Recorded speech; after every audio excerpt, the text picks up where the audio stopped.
Welcome to Chapter 8, Lesson 7, Solving One-Step Inequalities. Before we look at example 1, look at the key concept box above. It says use addition and subtraction properties to solve inequalities. So when we learned previously to solve one-step equations, this is very similar to solving inequalities, except now I'm just going to have an inequality sign as opposed to an equal sign. So I still want to use my inverse operations to solve these inequalities. Now let's look at example 1. Solve x plus 7 is greater than or equal to 10. Graph the solution on a number line. So to solve this, I want to do the inverse operation to get my variable alone, so that plus 7 is standing in the way. So I want to make sure that I subtract 7, and whatever I do to one side, I have to do to the other.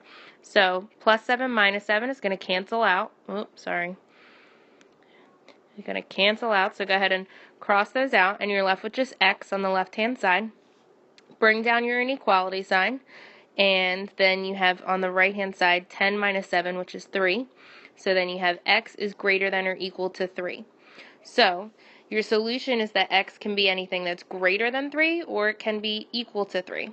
So when you graph that on a number line, okay, you place the circle on 3 since your variable's being compared to 3. It's going to be a closed circle since it can equal it, and then all the values greater than 3. So you're going to draw your line to the right and put an arrow on the end to show that all those are possible solutions.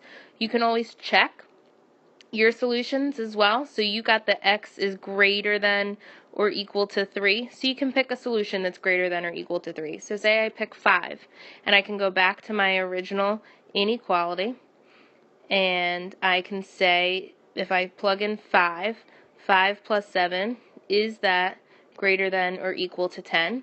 Well, 5 plus 7 is 12, which is greater than or equal to 10, which is correct. So that means that my solution is correct.